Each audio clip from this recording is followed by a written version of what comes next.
तो वही किसी ने पूछा है कि गड़बड़ कंपनी से कैसे बचें? मतलब कैसे बचाएँ? किसी पेरेंट ने शायद पूछा है और मुझे ऐसा लगा कि जैसे कॉलेज जाने का टाइम है बच्चे का और आजकल अभी खतरा रहता है।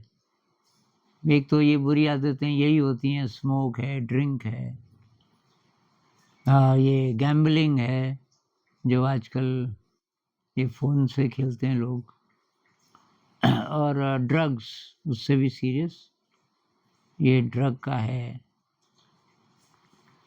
पोर्नोग्राफ़ी है, कई चीज़ें हैं। तो अब ऐसे केसेस में मैं अपनी ज़िंदगी से ढूँढता हूँ, तो मेरी या तो नेचर ही अलग थी, मुझे एक तो किसी साथी की कभी ज़रूरत ही महसूस नहीं हुई, किसी भी उम्र में नहीं। मैं अकेला खुश रहता था और कोई है, मुझे अच्छा लगता है तब तो ठीक है, लेकिन नहीं है तो कोई प्रॉब्लम नहीं। मैं उदास हूँ तो हूँ और ये बाद में भी रहा जब मैं कॉलेज में जैसे चला गया बहुत प्रेशर से, कुछ साल बहुत ज़्यादा डिप्रेशन से भी मैं गुज़रा, लेकिन मैं किसी को बताता नहीं था। किसी से या तो इतनी घनिष्ठ दोस्ती थी भी नहीं, लेकिन मैं डायरी लिखता था और ज़िंदगी के किसी भी फ़ेज़ में मैंने शायद अपनी कोई भी प्रॉब्लम किसी को नहीं बताई। बहुत रेयरली कभी ऐसा हुआ होगा कि किसी से बहुत ही दोस्ती हो गई कुछ समय के लिए। उसको शायद शेयर कर भी लिया होगा। तो ये मैं इसलिए बोल रहा हूँ कि ज़्यादातर ये जो गड़बड़ कंपनी है, इसमें हम इसलिए जाते हैं कि हम उन जैसा, समाज जैसा बनना चाहते हैं। हम मतलब ऑड नहीं लगना चाहते और अपनी जो डेफ़िनिशन है, उसको एक तरीके से हमें लगता है कि ये इम्प्रूव हो जाएगी अगर मेरी दोस्ती होगी और ऐसे लोगों से दोस्ती होगी जिनको लोग बाकी जो बच्चे हैं उनको मानते हैं कि हाँ भाई ये कुछ ख़ास है। तो ऐसा मेरे साथ तो भी कभी नहीं हुआ। तो मुझे लगता है एक तो घर के संस्कार बचपन से कैसे हैं। घर के कह लो, कुछ लोग कहते हैं पिछले जन्म के भी हो सकते हैं। तो मैं तो आउटसाइडर महसूस करता रहा अपने को हर जगह कि ये मेरा समाज नहीं है। जैसे जब मैं कॉलेज में गया तो माँ-बहन की गालियों में बातचीत होती थी। ये हरियाणा में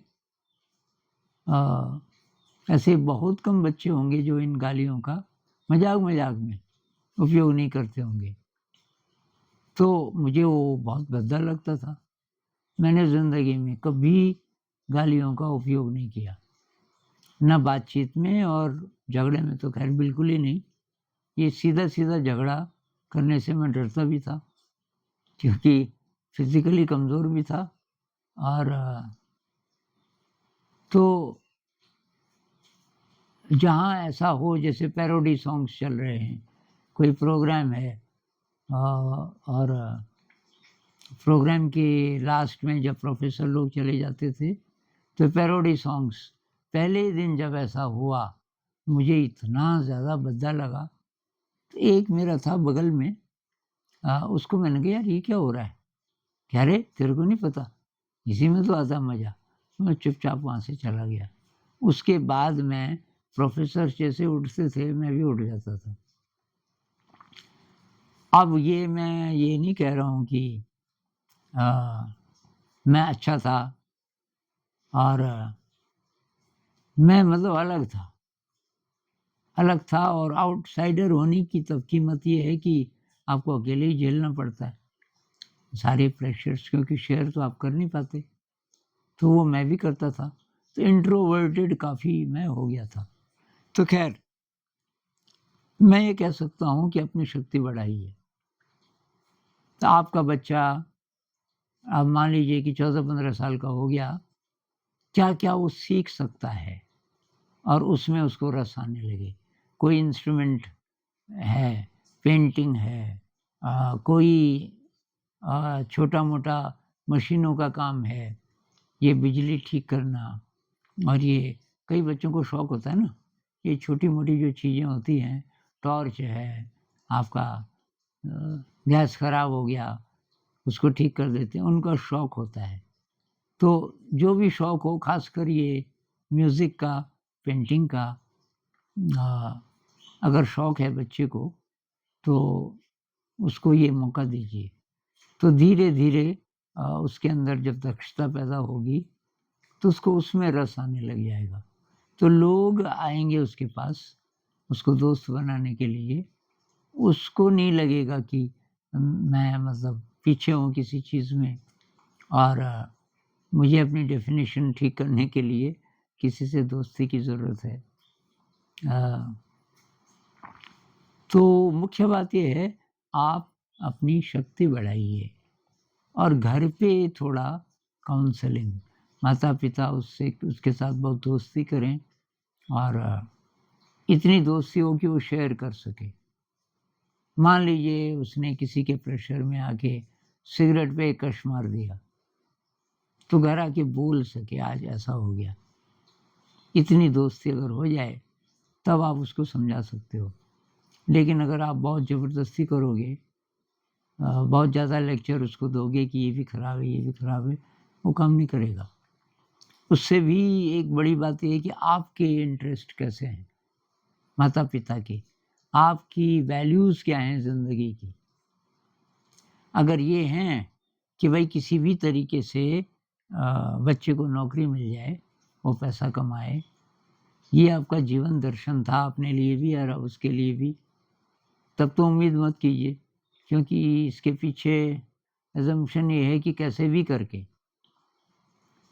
करके मंज़िल पे पहुँच जाओ, चाहे कितनी भी गड़बड़ सीख लो, तो ये नहीं होना चाहिए। अ, तो आप कैसे अपना टाइम गुज़ारते हो पूरा दिन? तो आप अपने अंदर ये शौक पैदा कीजिए क्रिएटिविटी का, म्यूज़िक है, ये है, वो है और ऐसी कहानियाँ, ऐसे केसेस बच्चे को सुनाइए जिसमें ऑनेस्टी हो। जैसे मान लीजिए कि कुछ दिन पहले मैंने इंटरनेट में पता नहीं क्या ढूँढ रहा था, तो मुझे एक कोई नौजवान 24-25 साल का बहुत अच्छी जॉब में था, बहुत अच्छे घर का भी था और वो एक बहुत बड़ी शादी में गया, बहुत बड़ी मतलब उसमें जो खाने-पीने का था, वो बहुत लैविश था और बहुत ज़्यादा मेहमान बुलाए हुए थे और जब अंत में वो अंत तक पता नहीं क्यों रहा, पर जब सब चले गए, उसके साथ 2-4 दोस्त थे, तो वो लोग बातचीत कर रहे थे कि इसको डंप करना है जो बच गया। उसने कहा, "1 मिनट, आप इस खाने का क्या करने वाले हो?" कि जी इसको फेंकना है अब, ये होटल खाली करना है, होटल बुक किया हुआ है हमने। और अचानक उसने फैसला लिया, उसके जो दोस्त थे उनकी भी थी किसी-किसी की गाड़ी, उसने कहा यार ये मुझे दे दो प्लीज़। तो हँसने लगे, उन्होंने कहा हमको तो डंप करना है, आप ही कर दो। कि अच्छा ठीक है। और वो बचा हुआ खाना कारों में 2-3 कारें उसने और अरेंज की, भर-भर के और काफ़ी देर हो गई थी रात और उसने एक को पहले भेजा, किसी स्लम में कि भाई खाना लेके आ रहे हैं, किसी को खाना होगा तो इस जगह आ जाना। और वहाँ उसने खाना बाँटा और उन लोगों की ख़ासकर बच्चों की आँखों में जो खुशी देखी, तब से उसने ठान लिया मुझे यही करना है। जॉब भी छोड़ दिया और तब से वो यही कर रहा है और पूरी दुनिया में फ़ेमस हो गया। उसका नाम अभी मैं भूल गया पर उसमें मैंने एक वीडियो बनाया हुआ है और अब आप पता कर लीजिए। ऐसे अभी तो और भी केसेज़ हैं। तो ऐसी कहानियाँ अगर बच्चों को सुनाई जाएँ, दिखाई जाएँ, वीडियोज़ दिखाई जाएँ कि भई ऐसे भी लोग हैं, ऐसे भी जीते हैं, तो तब उसके अंदर ये बुरी आदतें तो नहीं पड़ेंगी। अगर आपके अंदर हैं, मान लीजिए पापा भी ड्रिंक करते हैं कभी-कभी, ड्रिंक करके आते हैं घर में, मुँह में पान वगैरह डाल के कि गंध ना आए। बच्चे को तो सब पता चल जाता है और स्मोक भी करते हैं। अब भई बच्चे के सामने तो आप हैं ना मॉडल, कैसे उम्मीद करोगे कि वो बच जाएगा? आप झूठ बोलते हैं, आप रिश्वत खाते हैं। हाँ, वो बच्चे से छुपाना बहुत मुश्किल है।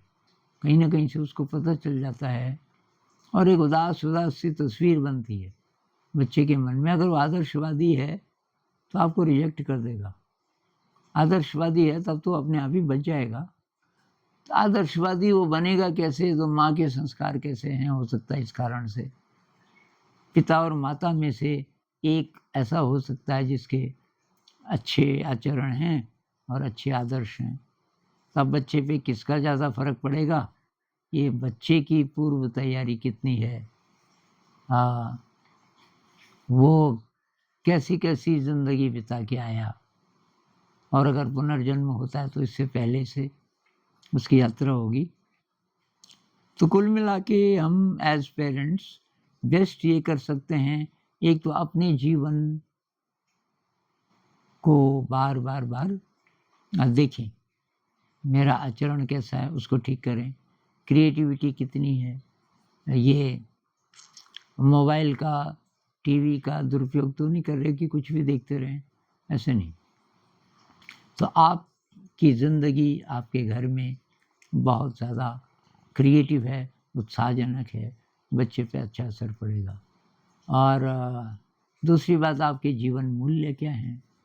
आपकी आजीविका जिस तरीके से पैसे कमाते हैं, उसमें कुछ गड़बड़ तो नहीं है, कोई करप्शन तो नहीं है, इत्यादि। आप अपने जीवन को जितना-जितना अच्छा करते जाएँगे और बच्चे के साथ अच्छी चीज़ें शेयर करते जाएँगे, उतना ये खतरा कम होता जाएगा कि बच्चा किसी गड़बड़ संगत में चला जाएगा। तब ऐसा नहीं होगा शायद। इसको और तरीके से भी देखना पड़ेगा इस मुद्दे को, इस पर कभी और बात करेंगे। नमस्कार।